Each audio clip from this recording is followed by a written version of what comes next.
Hi friends, எல்லாருக்கும் வணக்கம். எல்லாருக்கும் தீபாவளி நல்வாழ்த்துக்கள். இப்போ இன்றைக்கி வந்து காலையில் எண்ணெய் வச்சு தீபாவளி கங்கா ஸ்நானம் பண்ணணும்ல, எண்ணெய் சூடு பண்ணி வச்சுருக்கேன். குளிக்கணும். அதான் இங்கே சூரியன் வரத்துக்கு முன்னாடி குளிக்கணும். நாங்கள் இங்கே வந்து சூரியன் மணி என்ன தெரியுமா? இப்போ இங்கே டைம் பாருங்கள், 7:25 ஆகுது. ஆனால் வந்து அப்படியே வெளியில் காமிக்கிறேன். இப்படி வாங்க, இங்கே பாருங்கள், இன்னும் இருட்டாகவே இருக்குது, சூரியனே வரல. ஏன்னா இங்கே வந்து 8 மணிக்கு தான் 8 இல்லை 8:15 தான் சூரியனே வரும் இங்கே. அதனால் நான் இப்போ எண்ணெய் வந்து சூடு பண்ணி வச்சுருக்கிறேன். இப்போது நானும் பையனும் எண்ணெய் வச்சு குளிச்சுட்டு அதுக்கப்புறம் வந்து என்ன செய்யலாம் இன்றைக்கி தீபாவளி சமையல் என்ன ஸ்பெஷல் சொல்லிட்டு நான் அப்புறம் உங்களுக்கு சொல்கிறேன். வந்து நான் வந்து சிக்கன் எடுத்து வச்சுருக்கிறேன். 2 பேக்கெட் சிக்கனு. என்னோட ஜிப்கவரில் இருக்குதுன்னு பார்க்காதீங்க. ஏன்னா இங்கே வந்து நம்ம ஊர் மாதிரி நிறைய ரெடியாக கடைக்கு போய் வாங்க முடியாது, கறி கடைக்கு. அதனால் இது ஏற்கனவே வாங்கி வந்து வச்சுருக்கிறேன். நைட்டு எடுத்து ஃப்ரீசர்லேருந்து வெளியில் வச்சுருக்கிறேன். இப்போ கழுவி முடிச்சுட்டு அப்புறம் குளிச்சுட்டு வரணும். இது வந்து மட்டன் ரிப்பு, இந்த மார்கண்டா சொல்லுவாங்கள்ல, அதுதான். இதுதான் சிக்கன் குருமா வச்சுட்டு இது தொக்கு பண்ணலான்னு நினைக்கிறேன். ஏன்னா நாளைக்கு வர அமாவாசையில் கொஞ்சமாக தான் செய்யணும். கொஞ்சமாக செஞ்சு தான் காலியாகும். இப்போது கழுவி எடுத்துன்னு வந்தாச்சு. இது வந்து ஒரு 7-8 விசில் போடலாம். அப்போ தான் நல்லா பஞ்சு மாதிரி வந்து வரும். இப்போ வேகும்போது கொஞ்சம் லைட்டாக உப்பு லைட்டாக போடுங்க, நிறையெல்லாம் போட்டுறாதீங்க. ஏன்னா அப்புறம் செய்யும்போது குழம்போ இல்லை தொக்கு செய்யும்போது போடுவோம். இது வந்து மஞ்சத்தூள் கொஞ்சம். இப்போ வந்து இஞ்சி பூண்டு பேஸ்ட். ஏன்னா இந்த மார்கண்டம் வந்து ரொம்ப நல்லது. அதாவது எப்படின்னா குழந்தைங்களுக்கு சளி பிடிச்சா கூட நம்ம ஊரில் மார்கண்டம் வாங்கி சூப் வச்சு கொடுக்க சொல்லுவாங்க. அதனால் இப்போ இது வேக வைக்கிற தண்ணியை கூட நம்ம வந்து சூப்பாக குடிக்கலாம். அதுக்காக அதில் இஞ்சி பூண்டு பேஸ்ட்டு போட்டிருக்கேன். அப்புறம் ஓப்பன் பண்ணி பார்க்கலாம். இந்த பாரு, இங்கே பாரு, அப்படி கொத்துனா இந்த பாரு நல்லா வெந்திருக்கு கறி. இது அவ்வளோதான். இப்போ இது வந்து என்ன ப்ரொசீஜர் பண்ணணும்னு சொல்லிட்டு நான் அப்புறம் காமிக்கிறேன். இதை எடுத்து வச்சிடலாம். இந்த ஸ்டாக் வாட்டர், இது பேர் ஸ்டாக் வாட்டர் சொல்லுவாங்க இங்கே. இந்த தண்ணியை நம்ம வந்து வடிகட்டி வச்சுக்கலாம். ஏன்னா ரொம்ப நல்லது இது சளிக்கு. ஆளுக்கு ஒரு டம்ளர் அப்படி குடிச்சிடலாம் கொஞ்சம். இது சிக்கன் குருமா ரெடி ஆகிடுச்சு. இது இங்கே எடுத்து வச்சாச்சு. இப்போ வந்து நம்ம மட்டன் தொக்கு செய்கிறத பார்க்கலாம் வாங்க. மட்டன் தொக்கு பாத்திரம் வச்சாச்சு. எண்ணெய் ஊற்றலாம். இது வந்து இந்த சைடு இட்லி வேகுது, அது வேகட்டும். இப்போ எண்ணெய் காஞ்சிடுச்சு, கடுகு போடலாம். சீரகம் போட்டுச்சு. இப்போ வந்து வெங்காயம்,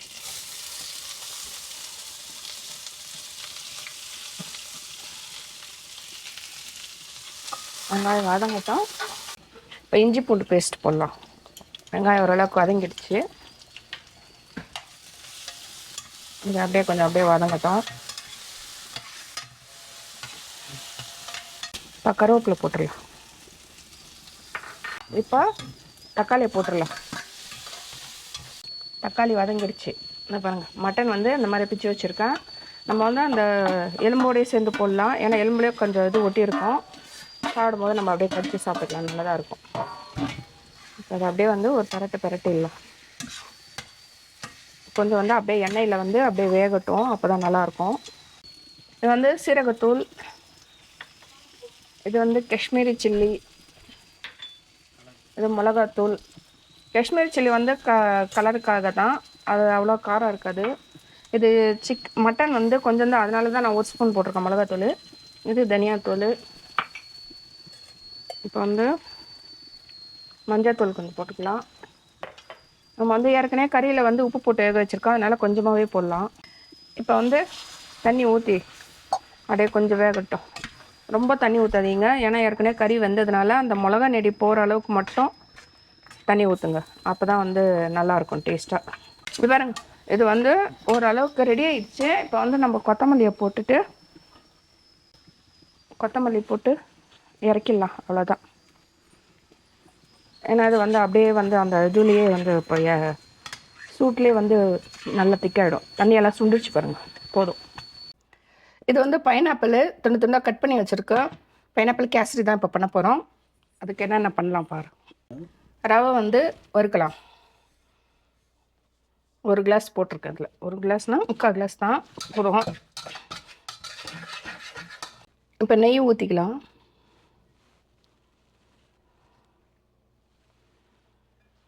ஒரு 2 ஸ்பூன் ஊற்றிருக்கு இப்போதைக்கு, அது போதும். இப்போ அதில் வந்து பைனாப்பிள் போட்டுக்கலாம். இது அப்படியே அந்த நெய்யில் ஃப்ரை பண்ணலாம். இந்த நெய்யில் ஃப்ரை பண்ணால் நல்லாயிருக்கும் அந்த வாசனை. இதில் தண்ணி ஊற்றலாம். ஓரளவுக்கு வதங்கிடுச்சு, போதும். இதை வந்து தண்ணி கொதிக்கணும். இந்த இதில் வந்து கொஞ்சம் லைட்டாக ஒரே ஒரு பிஞ்ச் உப்பு, ஏன்னா அப்போ தான் அந்த ஸ்வீட் வந்து எடுத்து கொடுக்கும். இந்த ஃபுட்டு கலரு க்ரீன் கலர் போடுறேன்.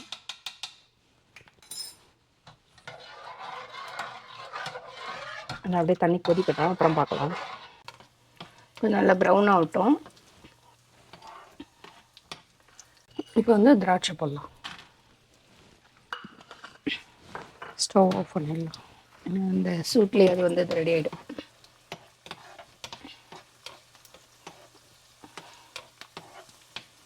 அப்படியே பலூன் மாதிரி இப்படியே வரணும். இதையும் வந்து இதில் வச்சிடலாம், ஏன்னா தனியாக எடுத்து வச்சிட்டா நல்லாயிருக்கும். இதில் வச்சோம்னா தீஞ்சு போயிடும். அப்புறமா லாஸ்ட்டாக போடும்போது போட்டுக்கலாம். இப்போ இது வந்து தண்ணி கொதிக்குது பாருங்கள். இப்போ ரவையை வந்து அப்படியே கொட்டும்போது அப்படியே கலரிட்டே இருங்க, அப்போ தான் கட்டி கட்டாமல் இருக்கும். கட்டிடுச்சுன்னா அப்புறம் ரொம்ப இது அப்படியே கொதிக்கட்டும். இப்போ நான் ஓரளவு கட்டி ஆயிடுச்சிங்களா. இப்போ வந்து சர்க்கரை போடலாம். ஏன்னா சர்க்கரை போட்டால் கொஞ்சம் இலகும், அதனால் இப்போ நான் வந்து 3/4 கப்பு ரவை போட்டிருக்கேன், அதனால் 1.5 கப்பு சர்க்கரை. இப்போ சர்க்கரை கரையும் போதே அதுலேருந்து தண்ணி வரும். நல்லா கலரி விடும்.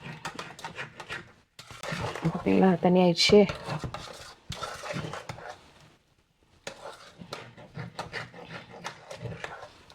கொஞ்சம் தண்ணி சொண்டுட்டும். இது ஆல்மோஸ்ட் கட்டி ஆயிடுச்சுங்க. ஓரளவு தண்ணியாக இருக்குன்னு பார்க்காதீங்க, அது அப்படியே ஆறின பிறகு கட்டி ஆகிடும். இப்போ வறுத்து வச்ச முந்திரி திராட்சை எல்லாம் போட்டுடலாம். அப்புறம் லைட்டாக ஏலக்காய். நான் ஏலக்காய் ஏற்கனவே பொடி பண்ணி வச்சுருக்கிறேன் கொஞ்சம், அதனால் கொஞ்சமாக போடலாம். ஓகே. இப்போ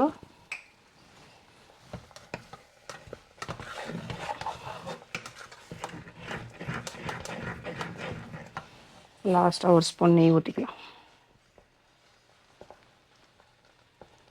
அவ்வளோதான். இப்போ இது முடிஞ்சிருச்சு. ஸ்டவ் ஆஃப் பண்ணிடலாம். அவ்வளோதாங்க, கேசரி ரெடி. சமையல் எல்லாம் முடிஞ்சிருச்சு. இப்போ சாமி கும்பிடலாம். என்னென்ன செஞ்சுருக்கேன் பாருங்க. இட்லி, தோசை, சிக்கன் குருமா, மட்டன் தொக்கு, கேசரி. இங்கே இப்போ சாமிக்கு வந்து நான்வெஜ் வைக்கக்கூடாதுனால இட்லி, தோசை, கேசரி வச்சுருக்கேன். இது வந்து எங்கள் மாமனார், மாமியார், அப்பா, தம்பி இவங்களுக்கு நான்வெஜ் வைக்கலாம், அதனால் இட்லி, தோசை, குருமா, தொக்கு எல்லாமே உங்களுக்கு வச்சாச்சு. இப்போ வந்து எல்லாம் முடிஞ்சிச்சு, நாங்கள் சாப்பிட போகிறோம். அதே மாதிரி நீங்களும் தீபாவளி கும்பிட்டு நல்லபடியாக சந்தோஷமாக இருங்க. இன்றைக்கி ஈவினிங் வந்து, ஏன்னா இங்கே வந்து பப்ளிக் பிளேஸில் வந்து பட்டாசுலாம் வெடிக்கக்கூடாது, அதனால் அங்கே பெருமாள் கோயில் ஒன்று இருக்குது, அந்த இடத்துல வந்து இன்றைக்கி பட்டாசு வெடிக்கிறாங்கன்னு இப்போ ஈவினிங்கு. அதனால் நான் ஈவினிங் அங்கே போயிட்டு உங்களுக்கு எந்த பட்டாசு எப்படி வெடிக்கிறாங்கன்னு சொல்லிவிட்டு நான் உங்களுக்கு காமிக்கிறேன். இப்போ நம்ம வந்து பெருமாள் கோயிலுக்கு வந்திருக்கிறோம். இன்றைக்கி தீபாவளி ஈவினிங்கு. இங்கே வந்து லக்ஷ்மி பூஜை பண்ணுறாங்கன்னு சொல்லிட்டு சொன்னாங்க. சரி, அதான் உள்ளே வந்து பார்த்துட்டு, ஏன்னா நார்த் இந்தியன்ஸ்லாம் அவங்க அந்த லக்ஷ்மி குபேர பூஜையெல்லாம் ரொம்ப கிராண்டாக செய்வாங்க. செஞ்சுட்டு இங்கே கோயில்லையும் பண்ணுறாங்க. அதான் என்னென்னு காமிக்கலான்னு வந்தேன். பாருங்கள், உள்ள பெருமாள் கோயிலில் உள்ள போய் லக்ஷ்மி பூஜை பார்த்துட்டு வந்தோம். அப்படியே இப்போ இங்கே வந்துட்டு விளக்கு ஏற்றுறாங்க. விளக்கு போய் பார்க்கலாம். விளக்கு கண்டுபிடிச்சி எடுத்துட்டேன். இப்போ இதை கொளுத்துறோம் நம்ம.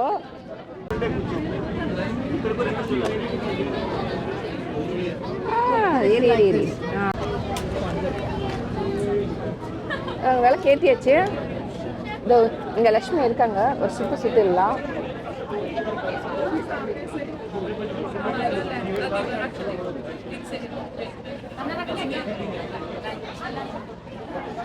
அம்மா தாயே, எங்கள் வீட்டுக்கு வாமா. இங்கே வந்து நிறைய பேர் இந்த மாதிரி நம்மளே சொந்தமாக கூட எடுத்துகிட்டு வரலாம். எங்களுக்கு தெரியாது, தெரிஞ்சுருந்தா நான் கடையிலேருந்து வாங்கி வந்திருப்பேன். இங்கே வந்ததுக்கப்புறம் அதான் வீட்டில் கூட, ஆனால் வீட்டிலேருந்து எடுத்துன்னு வரக்கூடாது, கடையிலேருந்து தான் வாங்கி வரணும். அதனால் கடையில் வாங்கி வந்திருக்கலாம். ஆனால் எனக்கு தெரியல இப்போ தான், ஏன்னா இதான் ஃபஸ்ட் டைம் நான் பார்க்குறேன். அதனால் பார்க்கலாம் நெக்ஸ்ட் டைம். டென்ட் ஒன்று போட்டிருக்காங்க. இது வந்து இங்கே பக்கத்தில் ஹீட்ரு வச்சுருக்காங்க. ஏன்னா வெளியில் குளிருடுதா, அதனால் ஹீட்டரில் நிற்கலாம். இங்கே வந்து இப்போ டிஜேவும் நடக்கும். டிஜேக்கும் இப்போ வந்து செட் பண்ணிட்டு இதை பாருங்கள், இதெல்லாம் வந்து டிஜேக்காக தான் செட் பண்ணிட்டு இருக்காங்க. லைட்டு, மைக்கு, கேமரா எல்லாம். அதேமாதிரி 9 மணிக்கு மேலே தான் வந்து ஃபயர் ஒர்க்ஸ் நடக்கும்னு நினைக்கிறேன்.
இங்கே தான் அந்த ப்ளூ அந்த தான் நிற்கிது. போலாம் அங்கே போயிடலாம்.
இங்கே பாருங்க, எங்கள் வீட்டாண்ட பக்கத்தில் லைட் அழகாக செட் பண்ணியிருக்கிறாங்க.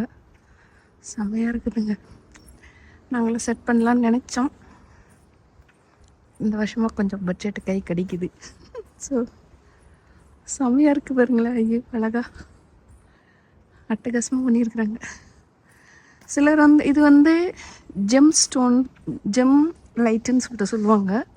நல்லா அழகாக செட் பண்ணியிருக்காங்க. தூரத்தை பார்க்கும்போது எப்படி தெரியுது பாருங்க. இல்லை, எங்கள் வீடு பக்கத்து வீடு தான். இது சீரியல் லைட் மாதிரி செட் பண்ணி வச்சுருக்காங்க. சூப்பராக இருக்குது இதுவும். அதுதான் ஓகே. இது அங்கே ஆப்போசிட்டில்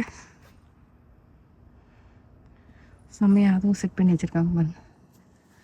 நிறைய முதல்ல 1-2 வீட்டில் தான் இருந்தது. இப்போது நிறைய வீட்டில் செட் பண்ணி வச்சுருக்குறாங்க. சூப்பராக ஜோதியாக இருக்குது. இவ்வளோ நாள் நாங்கள் வெளியில் பார்க்க மாட்டோம். ஏன்னா நைட் ஆயிடுச்சுல, ஆல்மோஸ்ட்டு படுத்துட்ருப்போம், இல்லை டிவி பார்த்துட்டுருப்போம். இன்றைக்கி தான் வெளியே வந்தோமா, நல்லா இருந்தது. நாங்கள் கோயில் போயிட்டு வந்தாச்சு. பட்டாசுலாம் வெடிச்சிருந்துச்சு, சூப்பராக இருந்துச்சு. அவ்வளோதான், முடிஞ்சிருச்சு.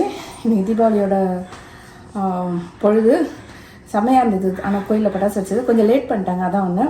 பரவாயில்ல, நல்லா இருந்துச்சு. ஓகே, அவ்வளோதான். வீடியோ பார்த்ததுக்கு ரொம்ப நன்றி. புதுசாக வராங்க, சப்ஸ்கிரைப் பண்ணுங்கள், ஒரு லைக் போடுங்க, ஷேர் பண்ணுங்கள். Thank you so much.